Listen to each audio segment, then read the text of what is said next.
Hi friends, welcome to our channel. This is Padmavathi. Pawan Kalyan garu కొన్ని సంచలన వ్యాఖ్యలు అయితే చేశారు.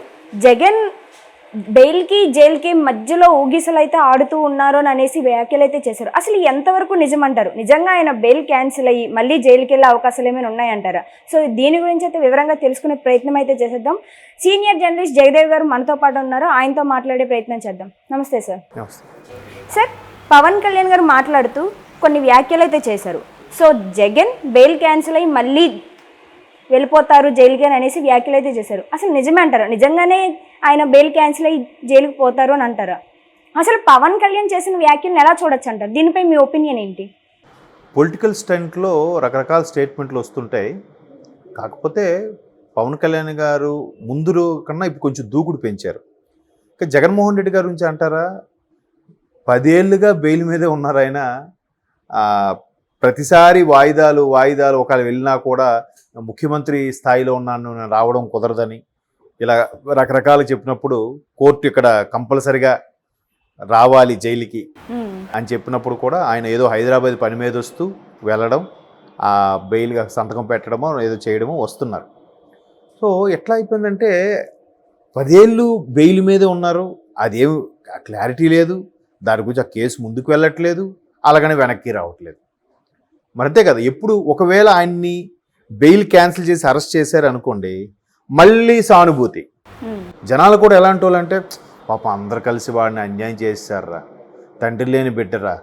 తండ్రి లేని బిడ్డ అంటే ఆయన ఏమో అనాథా, లేకపోతే కూటికి లేని పేదవాడా? కాదు కదా. ఒక రాష్ట్రాన్ని శాసించే స్థాయికి వెళ్ళిపోయారు, ముఖ్యమంత్రి అయ్యారు. ఎంత అయినప్పుడు కూడా ఇంకా బెయిల్ రద్దు చేయరు, అలాగని కేసు కొట్టారు. అంతే కదా. సో అలాగా ఇంత నేరారోపణలు అయితే ఉన్నాయిగా అతని మీద. మనీ లాండరింగ్ వ్యవహారం కానీ, ఒకప్పుడు జేడీ లక్ష్మణ్ గారు జాయింట్ డైరెక్టర్గా ఉండేవారు కదా సిబిఐకి. ఆయన మరి నిష్పక్షపాతంగా చేశారు. ఆయనకు ఒక నిజంగా జగన్మోహన్ రెడ్డి గారికి ఎంత నిష్పక్షపాతంగా చేశారన్న ఇమేజే జేడీ లక్ష్మణ్ గారికి ఎక్కువ వచ్చింది. ఆయన సర్వీస్ అంతా ఒక ఎత్తు, జగన్మోహన్ రెడ్డి గారి కేసుని టేకప్ చేయడం ఒక ఎత్తు. సో అంత ఇమేజ్ ఎలా వచ్చిందంటే, ఆయనకి జగన్మోహన్ రెడ్డి గారి మీద కేసు దర్యాప్తు చేస్తున్నప్పుడు ఎన్ని ఒత్తిడులు వచ్చినా, ఎన్ని ఒడిదుడుకులు వచ్చినా, ఎన్ని థ్రెటనింగ్ కాల్స్ వచ్చినా కూడా ఆయన ఎక్కడ భయపడలేదంట. సో అట్లాగా అన్ని ఇష్యూస్ ఉన్నప్పుడు జగన్మోహన్ రెడ్డి గారి మీద ఆయన బెయిల్ మీద ఉండి ఆయనే ప్రజల్లోకి వెళ్ళి నేను మీకు ఇది చేశాను, అది చేశాను అని చెప్తూ, ప్రజల సొమ్మును ప్రజలకే మళ్ళీ పంచుతూ మీకు ఎంత ఇచ్చాను, మీరందరూ బాగుపడ్డారని చెప్తున్నప్పుడు ఈయన మీద ఏ ఎలిగేషన్స్ కేసులు లేవు కదా, ఇంక ఈయన ఎలా మాట్లాడాలి? సో అలాగ మాట్లాడుతున్నారు. కాకపోతే ఈ బెయిల్ అంశము, జైలు అంశం ఏదైతే ఉందో, ఇదిగా ప్రభుత్వం ఉంది, కొన్ని రూమర్స్ కూడా ఉన్నాయి. అంటే బీజేపీకి కూడా రాజ్యసభలో సరైన సపోర్ట్ లేదు, సపోర్ట్ కావాలి. కాబట్టి జగన్మోహన్ రెడ్డి గారికి ఎంతవరకు కేంద్ర ప్రభుత్వం కానీ, కేంద్ర దర్యాప్తు సంస్థలు కానీ ఎటువంటి చర్యలు తీసుకోలేదనే వార్తలు కూడా ఉన్నాయి. మరి దాంట్లో వాస్తవం ఎంతో మనకు తెలియదు కానీ. సో అందువల్ల జగన్మోహన్ రెడ్డి గారు సేఫ్ జోన్లో ఉన్నారు. ఒక్కసారిగా ఇక్కడ లోక్సభ స్థానాలు కానీ, అసెంబ్లీ స్థానాలు ఇవన్నీ కూడా టీడీపీ, జనసేన, బీజేపీ కూటమి కానీ కైవసం చేసుకుంటే ఇంకా జగన్మోహన్ రెడ్డి గారు అవసరం ఏమి ఉండదు అనే ఉద్దేశంలో కూడా సెంట్రల్లో ఉన్నారు. కాబట్టి ఇంకా జగన్మోహన్ రెడ్డి గారు ఎన్నికలు అయిపోయిన మరుక్షణం అరెస్ట్ అయ్యే అవకాశాలు ఉన్నాయని కూడా వార్తలు వస్తున్నాయి. మేబీ ఇప్పుడు ఇన్ని రోజులు ఆయన ఏ కోర్టు అయితే ఆయనకి బెయిల్ ఇచ్చి లేదా శిక్ష విధించి 18 ఏళ్ళు జైల్లో పెట్టిందో, అదే కోర్టు ఎక్కడుండాలో అని చెప్పే స్థాయికి వెళ్ళిపోయాడు ఈయన. అంతే కదా. 3 రాజధానుల అంశంలో జ్యుడిషియరీ క్యాపిటల్ని కర్నూలులో పెట్టాలన్నారు కదా. ఇక్కడ క్యాపిటల్లోనే అన్నీ ఉండాలని లేదు, ఒకటి అడ్మినిస్ట్రేటివ్ క్యాపిటల్, ఒకటి లెజిస్లేటివ్ క్యాపిటల్, ఒకటి జ్యుడిషియరీ క్యాపిటల్ అని 3 రాజధానుల అంశాన్ని బూచీగా చూపించాడు కదా.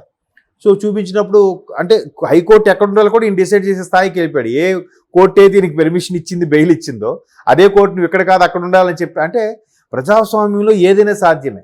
లేదా ఎంత శిక్ష అనుభవించిన వాళ్ళ వ్యక్తులు ఎవరైతే ఉంటారో వాళ్ళు ఇంకా కొంతవరకు అర్హులు, కొంతవరకు అర్హులు కాదు, లేదా దానికి ఒక ఏజ్ లిమిటు, లేదా ఎన్నికలు నిలబడడానికి ఒక ఏజ్ లిమిటు, ఇప్పుడు ఎంట్రన్స్ ఏదైతే 21, ఎంపీగా పోటీ చేయడానికి 25 ఎలాగైతే ఉన్నాయో, అలాగే కొంత ఏజ్ అయిన తర్వాత ఇంకా వాళ్ళకి ఉండదు అన్నట్టు కూడా పెడితే బాగుండు కొన్ని సందర్భాల్లో. అలా ఏం లేదు రాజ్యాంగ సవరణలో. సో ఎవరైనా పోటీ చేయొచ్చు, వాళ్ళు బెయిల్ మీద బయట తిరగచ్చు. బెయిల్ మీద వచ్చిన తర్వాత మళ్ళీ వాళ్ళు ఎన్నికల్లో పోటీ చేసి గెలిచి అదే ఏ బెయిల్ అయితే మంజూరు చేసిందో ఆ బెయిల్ కూడా ఆ పబ్లిక్ ప్రాసిక్యూటర్లు కానీ ఆ న్యాయమూర్తులు కానీ పోలీసులు కానీ శాసించే స్థాయికి ప్రజాస్వామ్యం నడుస్తుంది. కాబట్టి జగన్మోహన్ రెడ్డి గారి మీద ఇప్పటి నుంచి ఆరోపణలు ఉన్నాయి. మనీ లాండరింగ్ విషయాలు చాలా ఉన్నాయి. అందులో కొన్ని రెడ్ హ్యాండెడ్గా దొరికాయి, కొన్ని ఉన్నాయి, ఆధారాలు ఉన్నాయని చెప్తున్నారు. ఈ ఎన్ఫోర్స్మెంట్ డైరెక్టరేట్ కూడా అందరూ 1,00,00,000 కోట్లు అన్నారు, కానీ అది సుమారుగా 38,000 కోట్ల వరకు ఏదో జప్తు చేసింది, అదే అటాచ్ చేసింది. ఆ అటాచ్ చేసిన వ్యవహారాలన్నీ కూడా ఎక్కడికక్కడ అలా స్తబ్దుగా ఉంచేశారు. మాకు గడిచిన 5 ఏళ్ళు ఈయన వాయిదాల మీద తిరిగారు. మళ్ళీ 5 ఏళ్ళు ముఖ్యమంత్రి అయ్యారు. ఈయన 14 నుంచి 19 వరకు వాయిదాల మీద తిరిగారు. అదే బెయిల్ను పొడిగించుకుంటూ వచ్చారు. 19 నుంచి ఇప్పుడు 24 వరకు కూడా ముఖ్యమంత్రిగా ఉన్నారు. కాబట్టి నేను ముఖ్యమంత్రిగా హోదాలో ఉన్నాను, నేను లేకపోతే ప్రజలకి పరిపాలనకి ఇబ్బంది అని చెప్పి మళ్ళీ బెయిల్ కొనసాగించడం ఏదో చేశారు. ఇప్పుడు దీని మీద రఘురామకృష్ణరాజు గారి, పురంధరేశ్వర గారు కానీ కొంతమంది ప్రముఖులు లెటర్స్ కూడా రాశారు కదా.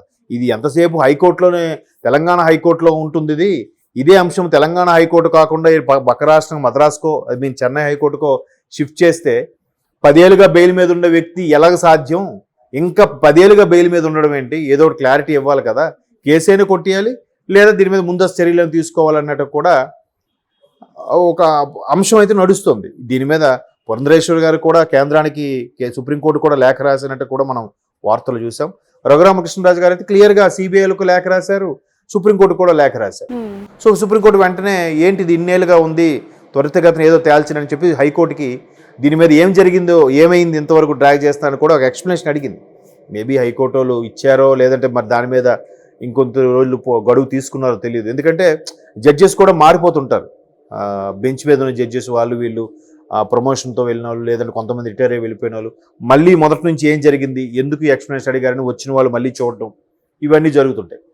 మరి ఒకవేళ వీళ్ళ పిటిషన్స్ అయితే వేశారని అంటున్నారు కదా, మరి ఆ పిటిషన్స్ని అమల్లోకి తీసుకొని ఇప్పుడు ఏమైనా వాళ్ళని జైలుకి పంపించే అవకాశాలు ఏమైనా ఉన్నాయంటారా?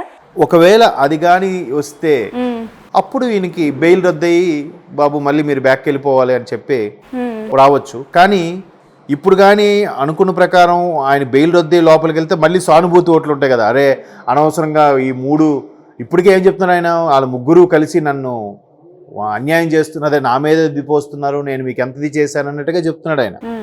దానికి కూడా ఇప్పటికీ నమ్మేవాళ్ళు లేకపోలేదు, ఉన్నారు.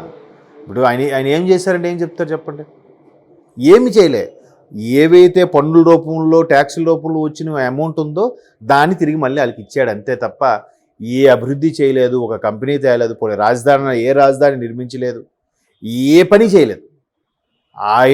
ఆయన అనుచరులకి కొన్ని రకాల పదవులు ఇచ్చేసి, వాళ్ళకి ఒక బొగ్గ కారు ఇచ్చి, వాళ్ళకి నెలకింత జీతాలు ఇచ్చేసి అన్నీ చేశారే తప్ప ఏమీ చేయలేదు.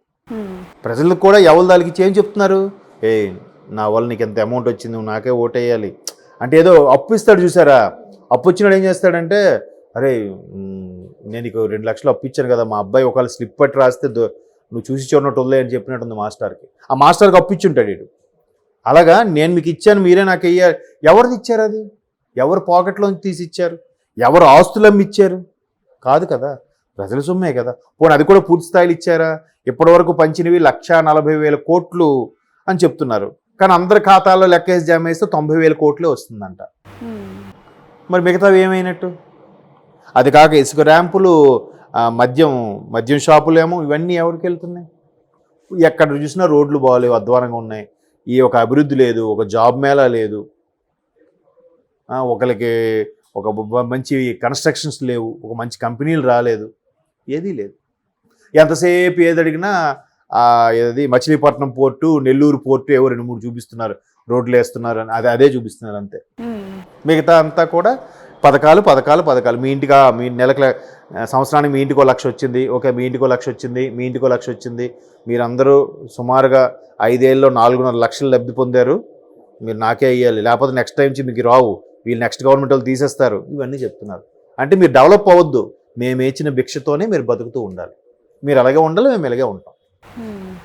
అలాంటివి ఉన్నప్పుడు, ఇలాంటి కేసులు ఇవన్నీ ఉన్నప్పుడు పొరపాటున ఆయన ఓడాడు అనుకోండి, అప్పుడు పరిస్థితి ఏంటుంటుంది? ఖచ్చితంగా మళ్ళీ జైలు అవుతుంది. సో దాన్ని దృష్టిలో పెట్టుకొని పవన్ కళ్యాణ్ గారు పొలిటికల్ మైలేజ్ పరంగా కూడా స్టేట్మెంట్ ఇచ్చి ఉండొచ్చు. Thank you sir, thank you so much. Thank you.